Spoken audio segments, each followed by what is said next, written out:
Hey, everyone. Welcome back to Inchstones, the podcast here that illuminates the lives of mothers, caregivers, and families of children and young adults with autism. And today's conversation is going to be a little different, and I'm really, really grateful to be sharing it with you. I'm joined by Stacy and Zach Ennis. Zach is an autistic young adult, and he is very interested in coming on the podcast to share about his life and his experiences and his perspective in his own words. One of the things that I care deeply about here on Inchstones is always making space for honest conversations about autism, caregiving, adulthood, dignity, connection, and really the humanity that exists beyond labels and assumptions. So today we're going to simply listen. And Zach and Stacey, thank you so much for being here. Thank you. Thanks. Zach, what are some things in your life right now that you really enjoy and look forward to? I love watching movies, reading, hanging out with my friends at Judy House, and going on trips with my friends in the community around New Jersey. That's awesome. And also I look forward to Friday night community dinners and theater, film class with my friends, and going to the local Japanese on Saturday nights and the Village Diner dinner on Sunday. You sound like you have a pretty busy week, honestly. Yes. Hey, Zach, if I had to spend a full day with you, what would I learn about you pretty quickly? That I would be a very busy person, and I like to be busy. And I have a packed schedule of activities. And I would learn to cook, do laundry, and joining Despy House groups. I also enjoy going to different types of Despy House engagement and enrichment program trips on the weekends. What are some ways that you like Yeah. to communicate or connect with others? It sounds like you have a really awesome community that you are in that provides so many different opportunities. What are ways you like to communicate or connect with other people? I love to hang out at the Judy House with friends and doing structured activities. But I also like to text my friends and invite them to meals at local restaurants and on walks with me. I also like to introduce my friends to each other. I love to call and text my family members and check in. Again, Zach, I think that you have a really busy schedule, and I'm really loving this independence that you have. Can I come live over there? That sounds wonderful. Plus, I love being in New Jersey. Zach, what's something you wish more people understood about you that you wouldn't have to explain? I wish that people understood how I think without me explaining it. I like to compare my life to a movie and all the good characters in it. I especially like when there is a moral to the story. When there is evil in the world, it reminds me of evil movie villains, and it upsets me and makes me nervous. What I've learned from autistic individuals is that the depth in which you feel is so powerful and real. And I'm so glad that you shared that right now as an example. So next question would be, what are you really good at? What do you feel most proud of being Zach? I feel proud of my accomplishments, of learning to live independently on my own, socializing with my friends, working with the JCC seniors for work, and doing Despy House theater classes. I also feel proud of my brother Kyle, mom, dad, friends, and grandparents. Well, again, Thanks, Zach. your life. Yeah, shout You're out to the welcome. moms, which is again always so important here. I think that you're sharing such a robust and full life. And you should be so proud of that. I think that even in answering these questions right here and now, the ability for you to even plan and share all this shows, again, what I always love to illuminate with the autistic individuals that I talk with and also their parents and caregivers is how beautiful and big your life is with the right support. I love hearing it. Yes. Zach, have there been any moments where you feel especially seen or really understood? The moments where I felt especially seen or understood, were where I spoke up for myself to advocate for the rights of adults with special needs in the Despy House community at events. A moment that made it different for me was when I learned that I can speak up for myself and what I believe in making a difference in society. Zachary loves to advocate for the community. That's such a that you can tell that Zach that's a real through line in who you are. It sounds like you do that for your friends, just as a being a good friend. It sounds like you're doing that as a son, and how you're even telling your mom, in your thanks for what she and your family does. What are then on the opposite end? What are some challenges that you face that maybe people don't notice right away? Not expressing myself, learning to do some adult tasks independently, and not having thoughts when someone in my life reminds me of a movie character. Yeah. Do you That's think true. that do you think that those challenges have changed as you've gotten older? Yes, with the right support and testing, yes. Definitely.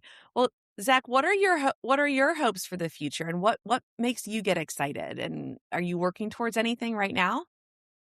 Yes. My hopes for the future are anything that I'm excited about is living my best life, living independently, and getting on a podcast to share my story about living with autism. Well, I love it. We're not, NBC here, but Inchstones is going to get it out to the world. I promise you. Zach, for the last question for you before we chat with your mom a bit, if you could teach people one thing about autism from your perspective as being Zach, what would that be? It would be to work really hard, being kind to others, lending support, and having a positive attitude to someone like myself who is a differently abled adult man in society. Zach, I'm so grateful for how you put that. Hey. I sometimes think that we overthink the lessons, and it's really as simple as knowing that behind you, Zachary Ennis, and how you just are as a human is a full soul with full dreams and full desires and full perspective and full potential. And I'm so thankful for you sharing this space today. I want to move over to talk with your mom a little bit, and feel free to interject about anything as we're sharing here too. Okay. Stacey, obviously this has been a journey for you. And you have known Zach since day one, and there's not a single person in this world that would ever come close to being an expert on Zach as you. What has Zach taught you about the world that you know that you probably wouldn't have learned otherwise as a mom? Taught me a lot. He's taught me about patience, resilience, understanding of people who are different from me and others. He led me down a very different path than I originally started on. I have become an advocate for this population, the neurodiverse population. He's made me more aware of people, made me a better listener. I've become a lot stronger than I ever thought I was, Mm-hmm. or could be. And he's led me down the path of volunteering and advocacy. And he's just opened my heart up to so many things. And he's the kindest, most amazing, most incredible person I know. You hit on something that I talk about a lot here at Inchstones, which is like the reorientation that having a neurodiverse child does to a mother and family. And I always like to use that word, and you touched upon it so beautifully, is that it's not that it happened to you, it happened for you. And Zach, you're just talking about all these things that you're so deeply a part of, and in your community. And Stacey, you're basically saying yes, and like, what, I get to do this as a mother. And it was never something that I ever would have thought was on this road that I envisioned when you became a mother to Zach. And I think it's one of the most powerful ways that we get to in life to have a different perspective, is it fully reorients you. And Zach, I mean, you're even touching upon it now. Like, as you get older, you are reorienting to the opportunities that you have because you're in a position where the support and the scaffolding is there for you. And that does get rooted in, Stacey being your mom and what that has. So I love that you hit upon that, Stacey, because again, it's grown you, it's reoriented you in the ways, and we talk about that a lot here on Inchstones. What have been, some of the most surprising moments, in your relationship as he's grown? Sorry if this is Well, embarrassing, Zach. I think Okay. Zach knows. He's one of my close friends. I mean, Zach and I have things in common that, maybe a lot of other mother sons don't have, but Mm-hmm. we both love books. We love Broadway shows. Mm-hmm. Our two favorite shows, I would say, are Wizard of Oz and My Fair Lady. Zach would agree. So good. We I both won't sing love, My White Knight. I will not sing My White Knight for you right now. I promise. Okay. Zachary might break into some. Uh, but we love a Netflix series. One of our favorites is Love on the Spectrum. Mm-hmm. Zachary is really an old soul and very romantic. And that's why he loves, My Fair Lady. I think for me is watching the growth that Zachary has made as a child. He was more impulsive, more aggressive. He couldn't express himself. And watching him develop into this mature, loving young man who's advocating and communicating for his community and himself. I'm just in awe of him. And I love spending time with him. We also have a love for food. So we enjoy Well, fine dining us together. us New Jerseyans close to New York, we can't help but have that be a part of us, right? I think, gosh, I think about I have a typical developing teenager, and I've got my two with profound non-speaking autism. And I think about what you just said in terms of that relationship and how you've grown into being good friends. And it's going to choke me up here because I think it's one of the greatest things that any mother or parent desires as their children get older is to have a friendship, have a symbiotic coming and going, and just sharing as adults, what it's like to have the human experience. And I Yes. think what is sometimes failed to be illuminated in the autism community of the families is how beautiful that relationship is that you get to have that sometimes don't even happen in typical families. Right? There's So kids that true. fly the nest and they just go and they never touch base again, or they have, their own set of trauma or emotional, barriers or boundaries. Yes. And how amazing it is to hear you say that you both have such a deep friendship with each other. That's like the parent lottery.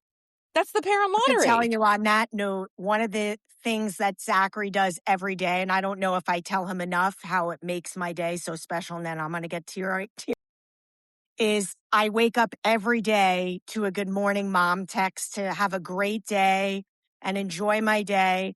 And every night he wishes me good night and tells me, that he loves me. And it's the most meaningful part of my day. Yeah. And I look forward to it.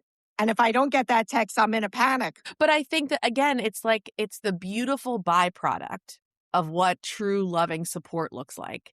And I'm not saying it takes away from how hard or how difficult, it is to navigate this, right? And Zach, for you too, it's that you understand that there's a lot of support that goes into helping you navigate the world. And that's not bad. That's not wrong. And the byproduct of that is this incredible, intangible emotional connection with your mom and family that I know is such a life luxury that parents go into being a parent dream of one day. So what a luxury it is that you guys get to have that together. I love that. And I think that's going to speak a lot and speak volumes to the Inchstones community here on the podcast. Stacey, one last question for you. What do you realize or want, professionals, other parents that would better understand supporting someone like Zach? Because obviously your entire mission in life's work has been doing that for Zach, but then also speaking that truth as an advocate and building systems for others. What do you wish that others knew about that? I think it's the acceptance and then the joy that comes after that. I've experienced so much joy and love having Zachary. I receive so much joy and love, and so does Zachary. As I've said, I do a lot of different events surrounding the community that he lives in and other various organizations here that support the neurodiverse community. And the amount of love and support we receive from friends and family is priceless. And Zachary has really taught me so much about not giving up and just working through things and having a positive attitude. He's so loving and caring, and he just doesn't see the negative in people. Even though he's learned that through Disney, he doesn't have that part to his personality. He's just Right. so kind. And I think that in working with this community and being around Zachary and his peers, I see the kindness and just they're just so kind and loving and so accepting. And they just love the support. And I love being involved and advocating for this community. And had Yeah. Zachary not been in my life, I would have never had this path.